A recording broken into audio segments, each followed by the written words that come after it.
자, 안녕 얘들아. 자, 너의 전투력은?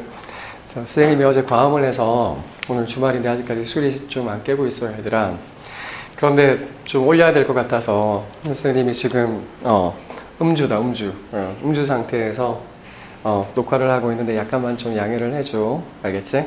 자, 얘들아. 자, 오늘도 확률 통계 1강 자, 경우의 수에서 자주 나오는 문제 한 문제를 우리가 바라볼 텐데, 자, 얘들아. 자, 이 문제를 너희들이 위상수학이라고 좀 얘기를 해줬으면 좋겠어. 잘 봐. 뭐라고? 자, 위상수학이라고. 이름이 좀 약간 특이하지, 그치? 자, 이 위상수학이란 건 뭔가 하면 얘들아. 자, A에서 B까지 가는데 최단 거리가 아닌 경우, 너희들 머릿속에서, 이거는 위상수학이니까 요렇게 풀면 되겠다. 요렇게 좀 생각을 해주시면 된다는 거지.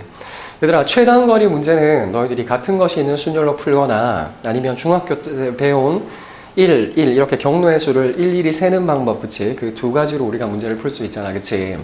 그런데 자, 이 문제를 한번 봐봐, 얘들아. 자, A에서 B로 가는 최단 거리는 그냥 이렇게 가면 되는 거잖아. 그런데 잘 봐. 최단 거리가 아니라 먼 거리로 가도 된대. 그치? 그러니까 최단 거리가 아닌 거야. 근데 이 서쪽으로는 갈 수도 없고, 자, 문제의 조건이 두 가지가 있다, 그치? 서쪽으로 갈 수 없고, 그 다음에 한 번 지나온 길은 다시 지나지 않는다. 자, 한 번 지나온 길은 다시 지나지 않는다. 자, 요런 조건이 있으면, 자, 세 가지의 조건이야. 최단 거리가 아니고, 자, 서쪽으로 갈 수 없고, 한 번 지나온 길은 다시 지나지 않는 그런 경로의 수를 구할 때 우리는 위상수학을 생각하자는 얘기지. 자, 그럼 얘들아, 뭐 어려운 말 하지 말고 그냥 참고로 얘기를 하면 위상수학이라는 게 뭔지 너희들이 뭐 깊게 알 필요는 없고, 어떤 집합이 있는데 그 집합이 어떻게 그 동일성이 변형되지 않게, 그러니까 동일성이 변형되지 않는 경우로 우리는 위상수학이라고 생각을 하면 된다는 거야. 그냥 진흙덩어리가 있으면 얘를 길게 늘려서 어떻게 막대기 모양으로 만들건 아니면 공 모양으로 만들건 그 집합의 본질이 변하지 않는 걸 우리는 위상수학이라고 한다는 거지. 가장 가까운 예로 이렇게 얘기해도 너희들이 잘 모를 것 같으니까 위상수학의 가장 가까운 예는 뭔가 하면 얘들아, 지하철 노선도를 생각을 하면 돼, 얘들아. 자, 지하철 노선도를 우리가 한번 생각을 해보자. 지하철은 우리가 어떤 점과 점이 어떤 역과 역이 연결되어 있는가 연결되어 있지 않는가가 중요한 거지, 지도가 아니잖아, 그치? 실제로 그 거리라든가 이런 것들이 우리가 필요한 게 아니지. 그러니까 지도가 필요한 게 아니라, 자, 예를 들어서 만약에 도곡역하고 어떻게 대치역이 이렇게 연결되어 있어, 그치? 그런데 이 연결되어 있는 길을 이렇게 표현을 해도 되고, 아니면 얘들아, 우리는 뭐 내키는 대로 해서 이렇게 표현을 해도 된다는 얘기인 거야, 그치? 맞지? 아니면 예를 들어서 도곡역하고 대치역하고 연결되어 있고, 그 다음에 도곡역하고 한티역하고 연결되어 있다를 우리는 지도가 아닌데 똑같은 선으로 이렇게 연결을 하면 되는 거지, 그치? 그런데 이 길들을 지도가 필요한 게 아니기 때문에 뭐 예를 들어서 이렇게 하건 이렇게 연결을 하건 이게 중요한 건 아니라는 얘기인 거야, 그치? 맞지? 그래서 지하철 노선도를 생각을 하면 지도가 아닌 어떤 점과 점들이, 어떤 대상과 대상이 연결되어 있다, 연결되어 있지 않다를 우리가 표현을 할 때 길의 최단 거리가 아니라서 길의 길이가 중요한 건 아니기 때문에 여기에 있는 이 연결 상태를 우리가 자유롭게 표현할 수 있다. 이게 바로 위상수학이라고 생각하면 된다는 얘기인 거야, 그치?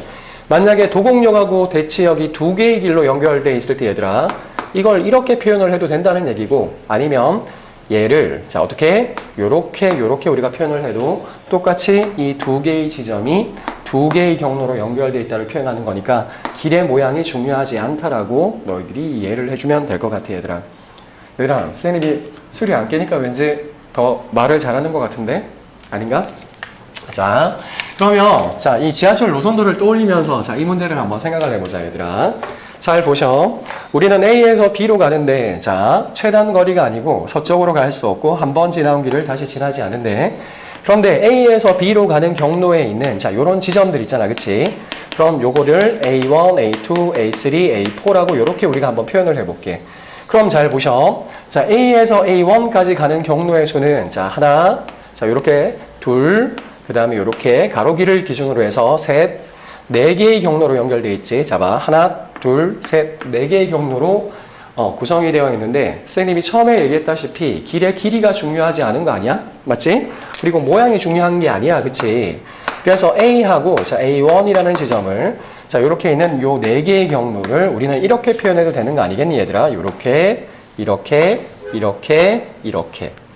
예를 들어서 이 길로 갔다는 것을 우리는 A에서 A1까지 요 제일 밑에 있는 길을 갔다라고 생각을 할 수도 있고, 자, 여기에서 세 번째 경로를 우리는 어떻게 여기에서 이렇게 갔다라고 생각을 할 수 있을 거라고.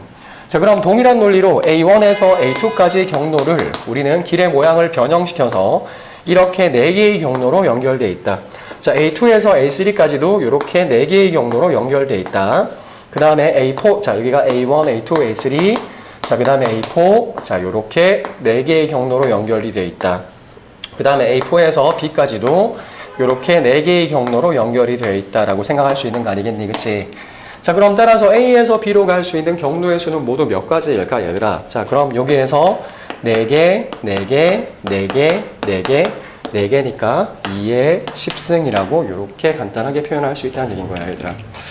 옛날에 참 이 문제를 그 은광여고에 다니는 선생님이 이름이 잘 기억이 안 나는데, 자, 얘를 이렇게 논리적으로 이해를 잘 못하겠다라고 계속 얘기를 하는 친구가 있었는데, 예를 들어서 잘 보셔. 예를 들어서 우리는 이렇게 가는 경로가 있다라고 한번 생각해 볼까? 자, 이렇게 해서 이렇게 가는 경로가 있다라고 한번 생각을 해봐봐.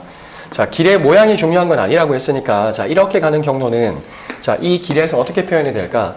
첫 번째 A에서 A1까지 제일 위의 경로를 따라갔으니까, 자, 이 경로를 따라갔다가, A1에서 A2까지는, 자, 세 번째 경로를 따라갔으니까, 자, 이렇게 갔다가, 그 다음에 A2에서 A3까지는 두 번째 경로를 따라갔으니까, 자, 이렇게 갔다가, A3에서 A4로 갈 때도 이렇게 갔다가, 그 다음에 A4에서 B까지는 제일 밑에 있는 경로를 따라갔으니까, 자, 이렇게 갔다라고 우리가 생각을 하면 되는 거야, 얘들아.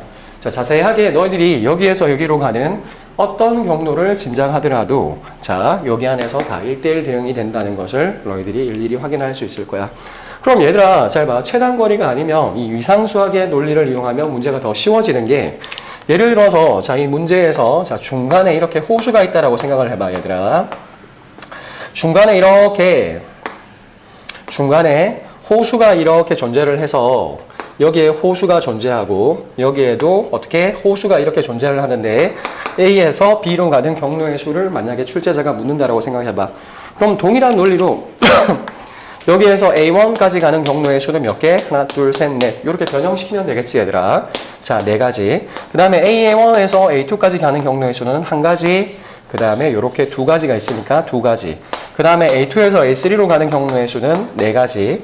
그 다음에 A3에서 A4로 가는 경로의 수는 1가지, 2가지, 이렇게 3가지니까 3가지, 이렇게 4가지니까 4, 2, 4, 3, 4를 이렇게 곱해주면 되겠지. 그러니까 이렇게 중간에 호수가 있다고 하더라도 문제의 본질이 변하는 것은 아니니까 너희들이 문제를 좀 더 쉽게 풀 수 있다는 얘기인 거야. 얘들아, 자, 문제를 이렇게 풀어야 돼. 그 다음에 이 문제는 얘들아, 지금은 선생님이 뭐 올해 수능 특강을 다 본 건 아니지만 몇 년 전에 수능 특강, 자, 확통 레벨 3, 자, 에서도 이런 문제들이 나온 적이 있으니까 이렇게 위상수학으로 변형을 시켜서 문제를 푼다라고 너희들이 꼭 좀 기억을 해주시길 바래. 얘들아, 자, 그러면, 자, 2번 문제에서, 자, 선생님이 여기에서 봐봐. 이런 가로선이 없는 것들은 경로의 수가 줄어드니까 문제가 전혀 아닌데, 자, 2번 문제를 한번 보셔. 자, 2번 문제는, 자, 요렇게 서쪽으로 갈 수 없고 최단 거리가 아니고, 그런데, 잘 봐. P와 Q를 지나지 않는다라고 하지, 그치? 맞지? 근데 여기에서 Q라는 점을 지나지 않는다는 거는 여기에 길이 없다는 얘기니까 우리가 여기에 섬이 있다는 얘기하고 똑같은 거야. 그치? 그러니까 여기에서 이쪽으로 가는 경로에서는 1개, 2개, 3개밖에 없으니까 여기를 3개라고 접근을 하면 되는데, 자, 이 2번 문제가 중요한 이유는 뭔가 하면 얘들아, 여기에 세로선에 이렇게 갈 수가 없다라는 게 있으니까 과연 우리는 어떻게 해결할 것인가? 그러니까 가로선이 없는 거는 경로의 수를 줄이면 되는데 얘들아, 자, 세로선이 없으면 자, 어떻게 할 것인가를 너희들이 또 기억을 해야 된다는 거야. 자, 이 문제는 이거보다 더 어려워질 수는 없으니까 너희들이 꼭 좀 기억을 해주시길 바래. 그럼 세로선, 즉 P를 지나지 않는다라는 걸 우리는 접근을 해야 되는데, 그럼 잘 봐. 요 길을 갈 수 없기 때문에 자, 우리는 어떻게 생각을 해야 될 건가 하면 A에서 출발을 했을 때 얘들아, 자, 잘 보셔. 여기를 지날 수 없기 때문에 자, 여기를 우리가 뭐라고 할까? 자, 여기를 C1이라고 하고 여기를 우리가 C2라고 해서, 그러면 자, 문제에서 만약에 A에서 C1으로 갔을 때 우리는 여기 있는 P라는 지점을 지나지 않고 어떻게 가는 경로가 있을까를 너희들이 한번 생각해 보시면 되고, 그 다음에 자 A에서 자 C2를 갔을 때 자 어떻게 자 C2로 갔을 때 어떻게 하면 P를 지나지 않고 갈 수 있겠습니까? 자, 이 P라는 점을 지나기 전에 A에서 출발한 이런 점들을 우리가 생각해보면 경우를 나누어서 생각해보면 되는 거겠지, 얘들아. 자, 그럼 A에서 C1으로 갔다라고 한번 생각을 해봐. 그럼 C1에서 P를 지나지 않고 B로 가면서 이 조건을 만족한다라고 얘기하면 일단 여기에 있는 이 점을 지나야 되지 않을까? 그럼 A에서 C1으로 가는 경우의 수는 한 개지. 그 다음에 C1에서 여기 파란색, 첫 번째 파란색을 가는 경우의 수는 한 개, 그 다음에 두 개, 여기에서 세 개가 있으니까 자 여기에서 1 곱하기 3이라고 할 수 있겠다. 그치? A에서 C1으로 가는 경우의 수 한 개, C1에서 이쪽 파란색 지점으로 가는 경우의 수 세 개. 그 다음에 자 이쪽 길은 지날 수 없기 때문에 여기에 있는 A2로 가는 경우의 수는 자 한 개, 두 개, 여기에서 세 개가 되는 것이니까 자 여기에서 A2까지, 여기에서 A2까지 갔어. 그럼 A2에서 A3로 가는 경우의 수는 몇 개? 자, 4개가 있을 거야. 그치? A3까지 가는 경우의 수는. 그 다음에 A3에서 A4로 가는 경우의 수는 하나, 둘, 세 개니까 자, 여기가 3개. 그 다음에 A4에서 B로 가는 경우의 수는 4개잖아. 그치? 맞지? 자, 이거 계산을 한번 해보자. 그러면 자, 이거 계산을 한번 해보면 자, 문제에서 어떻게 되는가 하면 3, 3은 9, 4, 9, 36, 그 다음에 3, 6, 18, 3, 3은 9니까 108, 그 다음에 자, 4, 8, 36, 4, 1은 4니까 438가지, 436가지의 문제가 있을 수 있겠다. 그치? 그 다음에 A에서 C2로 간다라고 우리가 한번 생각을 해보자, 얘들아. 자, A에서 C2로 가면, 자, A에서 일단 여기 있는 C2로 가는 경로의 수는 몇 개? 한 개지. 그런데 잘 봐. C2에서, 자, C2에서 A2로 가는데 이 길을 통과할 수가 없지. 그럼 봐봐. 이쪽 길도 못 가고, 위에 길도 못 가고, 그 위에 길도 못 가기 때문에 C2에서 A2로 가는 경로의 수밖에 있는 거 아이가? 맞죠? 그러니까 C2에서 A2로 가는 경로의 수도 어떻게? 한 개가 되는 거야. 그치? C2에서 여기가 A2까지 가는 경로의 수야. 이제 끝났네. 그치? 그럼 A2에서 A3로 가는 경로의 수는 몇 개? 4개니까. 자, 4개. 그 다음에, 자, 여기에서, 잠깐만. C2에서 여기 한 개 갔다가, 그 다음에 4개였다가, A3에서 A4로 가는 경로의 수는 3개니까. 자, 3개. 그 다음에는 4개겠지, 그치? 자, 따라서 이 경로를 수를 생각해보면 4, 32, 자, 48가지겠지. 그런데 이 두 가지의 경우밖에 없기 때문에 우리가 원하는 정답은 얘들아, 자, 436 더하기, 자, 얼마? 48이야, 그치? 자, 따라서 484라는, 잠깐만, 480인데, 잠깐만, 쌤이 뭘 잘못했지? 480, 잠깐만 있어 봐봐. 쌤 뭔가 계산을 좀 잘못한 것 같아. 그치?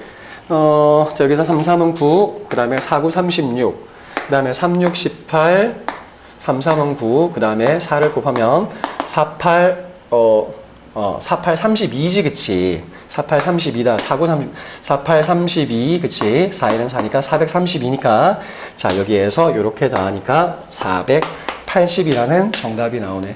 얘들아, 선생님이 수리 아직까지 안 깨가지고 곱셈, 덧셈 이런 거 잘 못하는데 얘들아 자, 술과 담배는 별로 안 좋은 거야, 얘들아.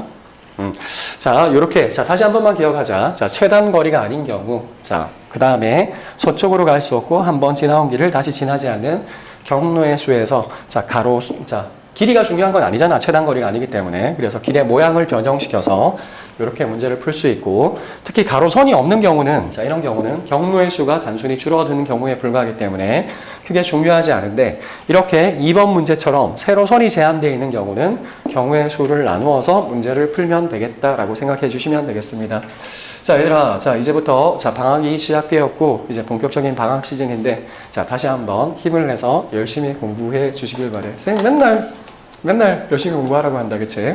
자, 힘내주길 바래. 자, 파이팅! 자, 열심히 해라. 안녕.